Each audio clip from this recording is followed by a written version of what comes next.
আপনারা জানেন যে বিগত যে সরকারটি ক্ষমতায় ছিল তারা ৩টি নির্বাচনে দেশের মানুষ ভোট দিতে পারে নাই। যার জন্য ভোট দেওয়ার একটা আকাঙ্ক্ষা মানুষের মধ্যে ছিল। যখন ৫ই আগস্টের পরিবর্তনের পর মানুষ সুযোগ পেয়েছে তখন আমরা দেখেছি আমরা গণসংযোগে গিয়ে, প্রচারে গিয়ে, জনসভায় গিয়ে যে ব্যাপক মানুষের মধ্যে উৎসাহ উদ্দীপনা। মানুষ ভোট দিতে চায়।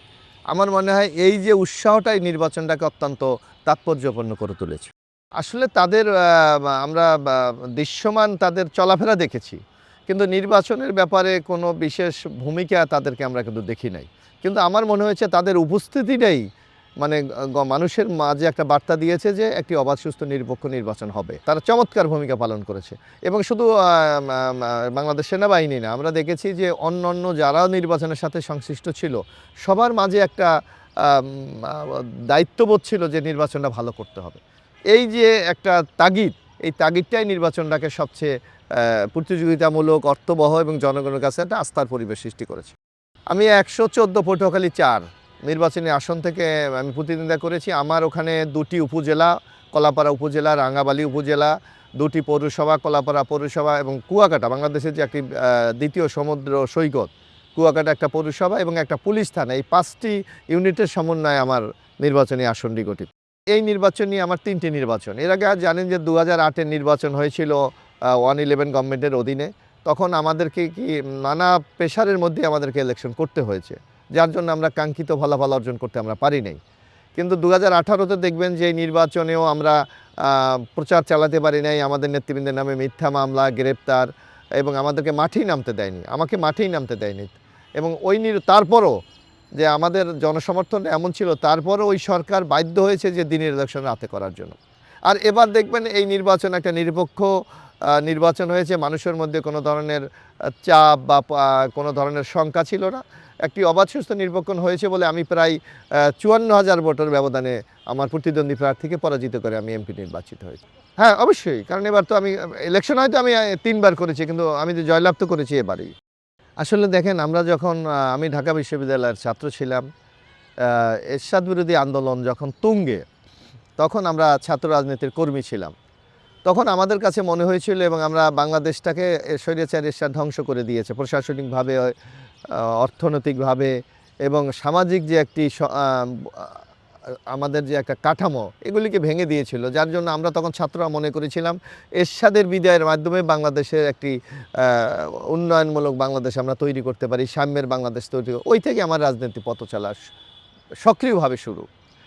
আর আমি বিশেষ করে ছাত্র রাজনীতি করেছি। আমি বেশ কিছু ছাত্র রাজনীতির পদ আমি এর আগে দায়িত্ব পালন করেছি। আমি কবি জসীমউদ্দীন হল জাতীয়তাবাদী ছাত্র দলের কনভেনার ছিলাম। আমি সংসদে নির্বাচিত সমাজসেবা সম্পাদক ছিলাম। আমি জাতীয়তাবাদী ছাত্র দল ঢাকা বিশ্ববিদ্যালয়ের নির্বাচিত সভাপতি ছিলাম। আমি কেন্দ্রীয় কমিটির ২ বার সাংগঠনিক সম্পাদক ছিলাম, সাধারণ সম্পাদক ছিলাম। আমি ঢাকা বিশ্ববিদ্যালয় সিনেটে ৩ বার সিনেট সদস্য ছিলাম এবং বিশেষ করে সেই এরশাদ বিরোধী আন্দোলন থেকে শুরু করে সকল আন্দোলন সংগ্রামে আমার একটা সক্রিয় ভূমিকা ছিল। আমার মনে হয় এই রাজনীতির সাথে সম্পৃক্ত হওয়ার কারণেই আজকে জনগণের পক্ষে কাজ করার একটা তাগিদ আমার মধ্যে অনুভব হয়েছে। সেই তাগিদেই আমি এই নির্বাচনে অংশগ্রহণ করেছি। আসলে আপনি দেখবেন যে নির্বাচনটা তো আমাদের দীর্ঘ প্রায় ২২-২৩ দিন আমরা মাঠে ছিলাম এবং মাঠের যে পরিস্থিতি ছিল, অর্থাৎ ভোটারদের যেই উৎসাহ উদ্দীপনা দেখেছি, তো জয়ের ব্যাপারে আমি নিশ্চিত ছিলাম যে ইনশাল্লাহ যদি অবাধ, সুস্থ, নিরপেক্ষ নির্বাচন হয় হয়তো আমি বিজয়ী হব। সুতরাং আগে থেকে একটা মানসিক প্রস্তুতি ছিল। যখন নির্বাচনের ফলাফলটা ঘোষণা করা হলো, নিশ্চয়ই একটা ভালো লাগার অনুভূতি তো থাকেই এবং সেই ভালোটা লেগেছিল এবং তখন আমাদের নেতাকর্মী, সমর্থকদের পরিবেষ্টিত আমরা ছিলাম। সবাই মিলে এই মুহূর্তটা আমরা চমৎকারভাবে উপভোগ করেছি। যে আসলে আমি ছাত্র রাজনীতির কেন্দ্রের পর্যায় থেকে আমি জড়িত ছিলাম।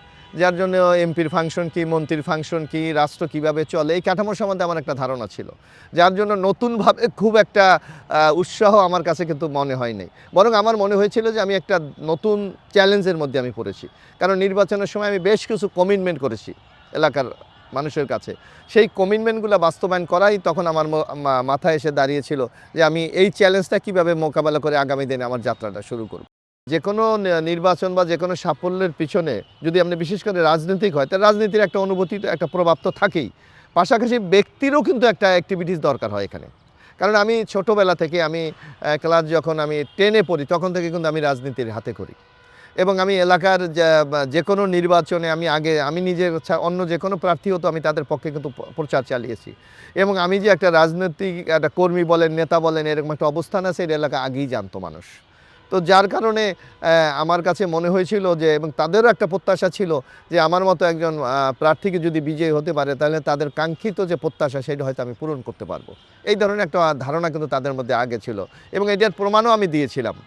2001 থেকে 6 পর্যন্ত যখন বিএনপি ক্ষমতায় ছিল তখন আমি জাতীয়তাবাদী ছাত্র দলের কেন্দ্রীয় সাধারণ সম্পাদক ছিলাম। আমি ছাত্রদল থেকে বিদায় নিয়ে যাওয়ার পর 2004 সালে তৎকালীন সাবেক প্রধানমন্ত্রী বেগম খালেদা জিয়া আমার এলাকায় গিয়ে আমাকে প্রার্থী হিসাবে ঘোষণা দিয়েছিলেন এবং আমি মাত্র 1.5 বছরে আমি প্রায় 400 কোটি টাকার উন্নয়নমূলক কাজ করেছিলাম। আপনি যদি কুয়াকাটা, জানি না আপনি গিয়েছেন কিনা কখনো আপনি ট্যুরে, কুয়াকাটা ট্যুরে গেলে যদি দৃশ্যমান যে উন্নয়নগুলি ওই সময় আমি মাননীয় প্রধানমন্ত্রীর মাধ্যমে আমি করাতে সক্ষম হয়েছিলাম। আপনি যদি কুয়াকাটাতে যান দেখবেন ওখানে আগে 3টা ফেরি ছিল, আমি সেইটাকে 3টা ব্রিজে রূপান্তরিত করেছি। আমি ওখানে কুয়াকাটাকে পর্যটন মোটেল ছিল না, আমি সেগুলো করেছি। ওখানে একটা আমাদের নৃতাত্ত্বিক একটা ঐতিহ্য আছে যে রাখাইন সম্প্রদায়, তাদেরকে জন্য আমি আবাসন ব্যবস্থা করেছি, তাদের মন্দিরকে আমি আধুনিকরণ করে দিয়েছি। আমি কলাপাড়া শিক্ষা প্রতিষ্ঠানে আমি প্রায় 50টা নতুন স্কুলে আমি বিল্ডিং করতে সক্ষম হয়েছিলাম। ওই এলাকায় বিদ্যুৎ ছিল না, আমি পল্লী বিদ্যুতের ব্যবস্থা করেছিলাম। ওখানে হাসপাতাল ছিল 30 শয্যা, আমি একটা 30 শয্যার হাসপাতালকে 50 শয্যায় করেছি। তারপরও কুয়াকাটাতে আপনার কোনো হাসপাতাল ছিল না, ওখানে স্পেশাল মাননীয় প্রধানমন্ত্রীর বিশেষ বরাদ্দে 20 শয্যার একটা হাসপাতাল করেছিলাম। এমনিভাবে নানা উন্নয়নমূলক কাজের মাধ্যমে মানুষের মধ্যে এই আস্থাটা ছিল, যদি আমাকে তারা দায়িত্ব দেয় হয়তো আমি তাদের জন্য আরও বেটার কিছু করতে পারব। আমার পরিবার, বিশেষ করে আমার ওয়াইফ, উনি তো খুবই আমাকে সহযোগিতা করেছে এবং বরং একটা দুঃখজনক ঘটনা আছে। উনি বর্তমানে অসুস্থ। 2022 সালে আমি যখন গ্রেপ্তার হয়ে জেলে আছি তখন উনি জেল গেটে আমাকে দেখা করতে গিয়ে জেল গেটে অসুস্থ হয়ে পড়ে ওনাকে স্ট্রোক করেছিলেন। সুতরাং এই স্যাক্রিফাইস তো তাদের আছে। তাছাড়া আমার পারিবারিক লোকজনও এই রাজনীতির কারণে, আপনি জানেন বাংলাদেশের রাজনীতিতে যেটা হয় যে এক দল আরেক দলকে নিচ্ছিন্ন করে দেওয়ার জন্য নানা পদক্ষেপ গ্রহণ করে। তো সেই ক্ষেত্রে আমার পরিবারের উপরও, আমি একটা রাজনৈতিক দলের কর্মী বলেন, নেতা বলেন, তাদের উপরও তো নানা পেশার তারা সবসময় মোকাবেলা করতেই হয়। আসলে আমার বাংলাদেশের যে এলাকা থেকে আমি এমপি নির্বাচিত হয়েছি ওই এলাকাটা হলো অর্থনৈতিকভাবে খুবই পিছিয়ে পড়া একটি এলাকা। ওখানে কোনো শিল্প প্রতিষ্ঠানের কোনো ব্যবস্থা নাই। ওখানে মানুষের আয়ের মূল উৎস হলো, একটা হলো কৃষিকাজ আর একটা হলো মাছ ধরা, মৎস্য আরোহণ। সুতরাং অধিকাংশ মানুষ হলো একটা দরিদ্র সীমার নিচে বসবাস করে। সুতরাং এই লোকগুলিকে কর্মসংস্থানের মধ্যে নিয়ে আসা এবং তাদেরকে অবকাঠামো তৈরি করে দিয়ে আগামী দিনে একটি কর্মসংস্থানের ব্যবস্থা করাই কিন্তু আমাদের জন্য বিরাট চ্যালেঞ্জ। নৃতাত্ত্বিক একটা ঐতিহ্য আছে আমাদের রাখাইন সম্প্রদায়, সেটা কিন্তু এখন অনেকটা বিলুপ্তির পথে। কারণ তারা একসময় যেই সামাজিক কাঠামোতে বসবাস করতেন, যেমন তারা একটু নিরিবিলি পছন্দ করে, তারা তাদের নিজস্ব কিছু ঐতিহ্য আছে, নিজস্ব কালচার আছে, সেগুলি দিনে দিনে বিলুপ্ত হওয়ার কারণে তারা কিন্তু ওই এলাকা ত্যাগ করে অনেকে মিয়ানমারের দিকে চলে যাচ্ছে। সুতরাং আমাদের চ্যালেঞ্জটা হলো, যদি এদেরকে প্রয়োজনীয় আমরা সহায়তা করতে পারি, অর্থাৎ তাদের কালচারকে সংরক্ষণ করতে পারি, এদেরকে যদি নিরাপত্তা দিতে পারি, এদের যদি কর্মসংস্থানের কিছু ব্যবস্থা করতে পারি, তাহলে এই রাখাইন সম্প্রদায়কে ওখানে আরও বাঁচিয়ে রাখা সম্ভব। আর পাশাপাশি আরেকটি জিনিস আপনি মনে রাখবেন যে আমাদের ওখানে বেশ কিছু চ্যালেঞ্জ আছে। সেই চ্যালেঞ্জ হলো, একটা হলো অধিকাংশ লোক মাছ ধরে জীবিকা নির্বাহ করে, কিন্তু এখন হলো সরকার দেখবেন এমন মাঝে মাঝে মাছ ধরার উপর নিষেধাজ্ঞা দেয় যে এতদিন মাছ ধরতে পারবে না। কিন্তু আপনি দেখেন যে কুয়াকাটা থেকে ইন্ডিয়া কিন্তু বর্ডার খুব কাছেই। ওই সময় আমরা দেখি যে আমাদের বাংলাদেশে মাছ ধরাটা বন্ধ, কিন্তু ইন্ডিয়ার বোর্ড আইসা ওখানে আমাদের এখানে মাছ ধরে নিয়ে যায়, যার কারণে আমাদের জেলেরা দিনে দিনে নিঃস্ব হয়ে যাচ্ছে। এই সকল ব্যাপারে যদি সরকারের পক্ষ থেকে পদক্ষেপ নেওয়া যায় অথবা ইন্ডিয়ার সাথে অ্যাডজাস্ট করে যদি আমাদের এই অবরোধটা দেওয়া যায়, তাহলে হয়তো এই মৎস্যজীবীদেরকে অনেকটা রক্ষা করা সম্ভব হবে। প্রথম সমস্যাটা আমরা মনে করবো যে আমাদের যোগাযোগের নেটওয়ার্ক, একটা রিমোট এরিয়া। বিশেষ করে 2টা উপজেলার নাম আমি বলেছিলাম। একটা উপজেলা কলাপাড়া উপজেলা, যেটা কুয়াকাটা অবস্থিত। আরেকটা উপজেলা আছে রাঙ্গাবালি, সেটা সম্পূর্ণ সমুদ্রের মধ্যে, সেটা টোটালি বিচ্ছিন্ন একটা বদ্বীপের মতো, সাগরের ভিতরে উপজেলাটা অবস্থিত। তাদের যোগাযোগ ব্যবস্থা বলতে গেলে নাই বললেই চলে। এবং আপনি শুনে আশ্চর্য হবেন যে বাংলাদেশে 497টি উপজেলা, আপনি একটা মাত্র উপজেলা যেখানে কোনো হাসপাতাল নেই। এটা এই যুগে এটা চিন্তা করা যায়, সেই উপজেলাটার নাম হলো রাঙ্গাবালি। সুতরাং এই স্বাস্থ্যসেবা উন্নতি করা, যোগাযোগ ব্যবস্থা উন্নতি করা, নদী ভাঙ্গন একটা ইম্পর্টেন্ট প্রবলেম। নদী বা সাগর ভাঙ্গা, আমি 2টা বলতে পারবো, আপনার 2টা জিনিস আমার ওখানে আছে, নদীও ভাঙ্গে, সাগরও ভাঙ্গে।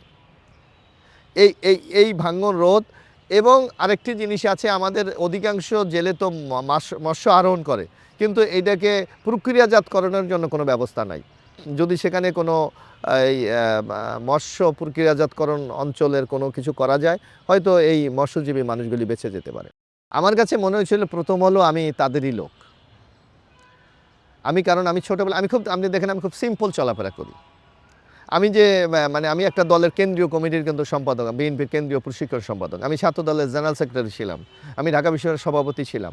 সুতরাং বাংলাদেশে যেই দেখা যায় যে একটা নেতা যদি উপরে পর্যায়ে যায়, তার মধ্যে আলাদা একটা স্টাইল সে চালু করে, কিন্তু আমি কিন্তু এখনও সাধারণ মানুষের মতো চলি। এই জিনিসটা আমার এলাকার মানুষ ব্যাপকভাবে মনে হয় তাদেরকে আকর্ষণ করে। আর আমার সাথে কথা বলতে হলে যে কোনো প্রোটোকল লাগে না, কোনো কিছু লাগে না, যে কোনো লোক যে কোনো সময় এসে কথা বলতে পারে। এই যে একটা সারল্যতা, এইটা আমার মনে হয় সাধারণ মানুষকে আকর্ষণ করেছে। আর যেটা আরেকটা বলেছিলাম, 2001 থেকে 2006 পর্যন্ত বেগম খালেদা জিয়ার সহায়তায় আমি যে ডেভেলপমেন্ট ওয়ার্কগুলো করেছিলাম, এইটাও তাদের মধ্যে আলাদা একটা আস্থা নিয়ে এসেছে। আর আমি কিছু ধরেন ঢাকা ইউনিভার্সিটিতে রাজনীতি করার কারণে বাংলাদেশের প্রশাসনে যারা আছে, অনেকে আমার বন্ধু, অনেকে ছোট ভাই, বড় ভাই, যার জন্য যে কোনো সংকট সমাধানে আমার জন্য খুব ইজি হয়ে যায়। একটা সমস্যা হলে আমি সরাসরি তাদের কাছে বলে দিতে পারি যে আমার এই প্রবলেম দেখেন, অথবা দেখো এটা কীভাবে দ্রুত সংকট করা যায়। এই ধরনের আমি অনেক সংকটগুলো খুব তাৎক্ষণিক সমাধান করে দিতে পারি, যেটাও জনগণের কাছে একটা আলাদা আগ্রহ তৈরি করেছে। আমার আসলে আমি দুটা ওখানে স্বপ্ন মানুষকে দেখিয়েছি। একটা হলো যে আপনি জানেন যে ওখানে দ্বিতীয় সমুদ্র বন্দর হলো কুয়াকাটা। আপনি নিচে গিয়েছেন কিনা আমি জানি না। কুয়াকাটা যে ধরনের অবকাঠামো থাকা দরকার, অথবা যেই ধরনের এই পর্যটকদের জন্য যে ধরনের চিত্র বিনোদন অথবা অন্যান্য আনুষঙ্গিক ব্যবস্থা করা দরকার, সেটা কিছুই ওখানে নাই। তাই আমার মূল টার্গেট হলো যদি কুয়াকাটাকে আমরা একটা ইন্টারন্যাশনাল স্ট্যান্ডার্ডে আমরা ট্যুরিস্ট জোন করতে পারি, তাহলে এখানে দুটা কাজ হবে। একটা হলো ব্যাপক কর্মসংস্থান বিনিয়োগ হবে, বিনিয়োগ হয়ে তো বাই প্রোডাক্ট আমার কর্মসংস্থান হবে, কর্মসংস্থান হলে এলাকায় একটা অর্থনৈতিক গতি সঞ্চার হবে। এটা হলো আমার এক। 2 নম্বরে আপনি দেখেন ওখানে একটা পোর্ট আছে, পায়রা পোর্ট। পায়রা পোর্টটার নামে মাত্র পায়রা পোর্ট, ওখানে অবকাঠামো তৈরি করা আছে। শুধুমাত্র গভর্নমেন্ট যদি সদিচ্ছা এটাকে যদি পুরোপুরি কার্যকরী করা যায়, চালু করা যায়, তাহলে কিন্তু ওই এলাকাটা ব্যাপক অর্থনৈতিক প্রবাহ তৈরি হবে। এবং এর সাথে যদি আমরা একটা ইকোনমিক জোন তৈরি করতে পারি এবং বিভিন্ন যারা ইনভেস্টর তাদেরকে যদি ওখানে আমন্ত্রণ জানাতে পারি, তাহলে আমার মনে হয় বিরাট একটা অর্থনৈতিক কর্মকাণ্ড ওখানে শুরু করা যায়। যার জন্য একদিকে কুয়াকাটাকে আন্তর্জাতিক পর্যটনে গড়ে তোলা, আর পায়রা পোর্টকে যদি আমরা সক্রিয়ভাবে চিটাগাং পোর্ট অথবা মোংলা পোর্টের মধ্যে কার্যকরী করতে পারি, তাহলে জাতীয় অর্থনীতির ক্ষেত্রে একটা ব্যাপক গতি আসবে। এই দুইটাই হলো আমার মূল টার্গেট। কুয়াকাটাকে আন্তর্জাতিক পর্যটন করতে হলে তো এটাতে একটা প্ল্যান দরকার, মাস্টার প্ল্যান দরকার এবং বাজেট দরকার। আর পায়রা পোর্টকেও যদি আপনি করতে হয়, সেখানেও একটা বাজেট দরকার। কোনো পরিকল্পনা করে এটাকে বাস্তবায়ন করার ক্ষেত্রে তো মিনিমাম 1 বছরে কতটুকু পারা যায় সম্ভব না। আমি 1 বছরের মধ্যে করতে চাই ছোট ছোট যেই সংকটগুলি আছে। 100 দিনের প্ল্যানের মধ্যে আমাদের মূল হলো যে ওখানে আইন শৃঙ্খলাকে একটা কাঙ্ক্ষিত পর্যায়ে উন্নীত করা, এবং আমরা সন্ত্রাসকে আমরা জিরো টলারেন্সে আমরা নিয়ে যেতে চাই। মানুষের মাঝে এই একটা আস্থা অর্জন করতে চাই যে আমি এমপি না, আমি সংসদ সদস্য, আমি তাদেরই একজন। এই যে একটা সমতার সামাজিক ব্যবস্থা, এই জিনিসটাকে আমি 100 দিনের মধ্যে আগে কার্যকরী করতে চাই। এখানে আমি একটু একটা কথা বলতে চাই, আপনি একটু লক্ষ্য করবেন যে আমরা বিএনপির যে রাষ্ট্র মেরামতের যে 31 দফা, সেখানে কিন্তু আমরা এডুকেশনের ক্ষেত্রে আমরা দুটো পর্যায়ের কথা বলেছি। একটা হলো নিড বেস এডুকেশন, আর একটা নলেজ বেস এডুকেশন। অর্থাৎ একটা আমরা বলছি অনেক স্টুডেন্ট আছে তারা খুব ব্রিলিয়ান্ট না, তাদেরকে আমরা ধরেন মেট্রিক বা ইন্টারমিডিয়েট পর তাদেরকে একটা টেকনিক্যাল সাইডে আমরা নিয়ে যেতে চাই, যাতে তারা শিখে একটা কর্মসংস্থান তৈরি করতে পারে। তো এইটা যদি গভর্নমেন্ট এই প্রক্রিয়াটাকে আমরা এই প্রজেক্টটাকে যদি আমরা শুরু করতে পারি, তাহলে আমরা হয়তো আমার এলাকায় হয়তো এই ধরনের একটা বৃত্তিমূলক প্রশিক্ষণের মাধ্যমে একটা কর্মসংস্থানের ব্যবস্থা করা যেতে পারে। আর যারা আমরা এডুকেশন বেস তাদের জন্য আমরা উচ্চশিক্ষার জন্য আরও সুযোগ সুবিধা বৃদ্ধি করা। আর আপনি আগেই আমি বলেছিলাম, আপনি হয়তো নিশ্চয়ই স্মরণ একটু করলে আপনি করবেন, যে আমার এলাকাটা এমন একটা অবস্থা যে মৎস্য চাষ এবং কৃষিকাজ ছাড়া কোনো ব্যবস্থা নাই। সুতরাং আমাকে যদি কোনো কিছু করতে হয় কর্মসংস্থানের জন্য, তাহলে নতুন কোনো প্রকল্পের মাধ্যমে কিন্তু করতে হবে। আসলে আপনি তো বোঝেন একটা এমপির পক্ষে তো কতটুকু কাজ করা সম্ভব, এটা হলো রাষ্ট্রীয় কিছু পলিসি দরকার। এবং সেই পলিসিকে যেমন আমরা একটা কর্মসূচি ইতিমধ্যে নিয়েছি, আপনার দেশে লক্ষ্য করবেন গতকালকে মাননীয় প্রধানমন্ত্রী বলেছে যে আমরা ইলেকশনের সময় একটা জিনিস বলেছিলাম যে ফ্যামিলি কার্ড, আপনার নিশ্চয়ই মনে এবং আমরা এটা দেখেছিলাম লোকালে, এটা খুব ব্যাপক সাড়া ফেলেছেন বিশেষ করে নারীদের মধ্যে। ইতিমধ্যে আমরা দেখেছি যে একটা পাইলট প্রজেক্ট হিসাবে 8টি উপজেলায় শুরু হবে। তো যদি এর মধ্যে আমার উপজেলাও ফালানো যায় এর মধ্যে, এই তালিকার মধ্যে, তাহলে হয়তো দেখা যাবে যে মানুষের মধ্যে একটা আস্থা ফিরে আসবে এবং কিছুটা লোক যেখানে অন্য কোনো সোর্স অফ ইনকাম নাই তাদের মধ্যে একটা নিরাপত্তা বা আর্থিক সচ্ছলতার একটা দিক উন্মোচন হবে। আমার অঞ্চলের জন্য আমি ওই যে দুটা কথা বললাম, আমার অঞ্চলের জন্য আমি কুয়াকাটাকে আন্তর্জাতিক পর্যটন করার জন্য গভর্নমেন্টের পরিকল্পনা আমি বাস্তবায়ন চাইবো। আর পোর্টটাকে কার্যকরী করতে পারলে আমি মনে হয় কর্মসংস্থানের একটা নূতন দিগন্ত উন্মোচন হবে। না, এটা তো হতেই পারে, এটা তো বাংলাদেশের এটা নর্মাল একটা কালচার বাংলাদেশ। ধরেন আমি এখন মনে করেন বিগত আওয়ামী লীগের আমলে আপনার ধরেন রাজনৈতিক কোনো স্ট্রাকচারই ছিল না। বিরোধী দলকে নিশ্চিহ্ন করে দেওয়া, বিরোধী দলের সম্পত্তি দখল করা, বিরোধী দলের ব্যবসা প্রতিষ্ঠান দখল করা, তাদেরকে এলাকা ছেড়ে দেওয়া। এখন আমরা নূতন তারেক রহমানের নেতৃত্বে আমরা একটা নতুন বাংলাদেশের যাত্রা শুরু করেছি, যার জন্য আমরা বলেছি স্পষ্ট ভাষায় প্রতিহিংসার কোনো রাজনীতি আমার এই এলাকায় চলবে না। তো সাধারণত একটা বিরাট জনগোষ্ঠী অসন্তুষ্ট যে তারা মার খেয়েছে, সম্পত্তি হারিয়েছে, এলাকা ছাড়া হয়েছে, অজস্র মামলা খেয়েছে, গুম হয়েছে। সুতরাং তারা তো এটা পছন্দ করার কথা না। এটা থেকে আপনাকে করতেই হবে।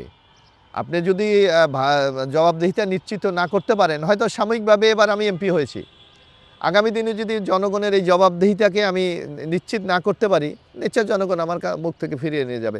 যার জন্য ক্ষমতা এবং জবাবদিহিতার মধ্যে অবশ্যই একটা চেক আপ ব্যালেন্স করতে হবে। অর্থাৎ আমার যে কাজগুলি, সেই কাজগুলি জনগণ কতটুকু সমর্থন করে, এটাকে মাঝে মাঝে একটা পরীক্ষামূলক একটা সিস্টেম চালু করতে হবে। এটা করতে পারি যে মাঝে মাঝে আমরা জনগণের সাথে বা আমার এলাকার ভোটারদের সাথে বা বিশিষ্টজনের সাথে আলোচনা করে যে আমি কতটুকু রাইট আর কতটুকু রঙে আছি, এই ধরনের একটা ফিডব্যাক নেওয়া। এইটা তো উন্নয়ন পাবে না সেটা না, হয়তো কাঙ্ক্ষিত পর্যায়টা উন্নীত করা যায় না। কারণ আপনি জানেন যে টোটাল যে কোনো নির্বাচনী আসনে আপনার গভর্নমেন্টের একটা নর্মাল একটা অ্যালোকেশন কিন্তু থাকে, কারণ আমরা ট্যাক্স দেই না। আমার ট্যাক্সটা তো আমাকে রিটার্ন দেয়, হয়তো না ওয়েতে। সুতরাং উন্নয়ন তো কিছুটা হবে, এটা তো অস্বীকার করার সুযোগ না। হয়তো যে কমিটমেন্টটা আমরা করেছি সেইটা হয়তো বাস্তবায়নে বিলম্ব হচ্ছে, এই ক্ষেত্রে তাদের মধ্যে একটা হতাশা, ক্ষোভ থাকতেই পারে। যিনি আমার এবার প্রতিদ্বন্দ্বী ছিলেন, উনি একসময় আমার দলে একই সাথে আমি রাজনীতি করতাম। সুতরাং ওনার একটা গুণ ছিল যে জনসম্পৃক্ততা ওনার ভালো, চমৎকার একটা তার পজিটিভ সাইড। এটা উন্নয়নের স্বার্থে বলতে কোন জিনিসটি আমাদের বেশি প্রয়োজন, প্রায়োরিটির ক্ষেত্রে আলোচনা হতে পারে, এটা কোনো ব্যাপারই না। আর যখন একই দল আমরা করতাম, সুতরাং একটা পারস্পরিক সম্পর্ক আমাদের মধ্যে আছে। আমার স্পষ্ট বার্তা যে আগে যেই হানাহানি বিদ্বেষ রাজনীতি ছিল, সেই জায়গা থেকে আমরা বেরিয়ে যেতে চাই। আমরা যেটা আমাদের নেতা তারেক রহমান বলেছে, সবার আগে বাংলাদেশ। তো বাংলাদেশের নাগরিকদের নিরাপত্তা, তাদের আত্মসম্মান এবং তারা যেন মর্যাদার ভিত্তিতে এলাকায় বসবাস করতে পারে, এইটাই হলো আমার নেতাকর্মীদের কাছে সবচেয়ে বড় বার্তা। আমি প্রশ্ন করব, আমার বাস্তব অভিজ্ঞতায় আমি যেটা দেখেছি, আপনি অনেক সময় একটা আপনার ইয়োলো জার্নালিজম হয়, যেটা অনেক মানুষকে খুব ক্ষতিগ্রস্ত করে। আমার মনে হয় সঠিক তথ্য উপাত্তর মাধ্যমে যে কোনো সংবাদ পরিবেশন করার জন্য আমি অনুরোধ করব।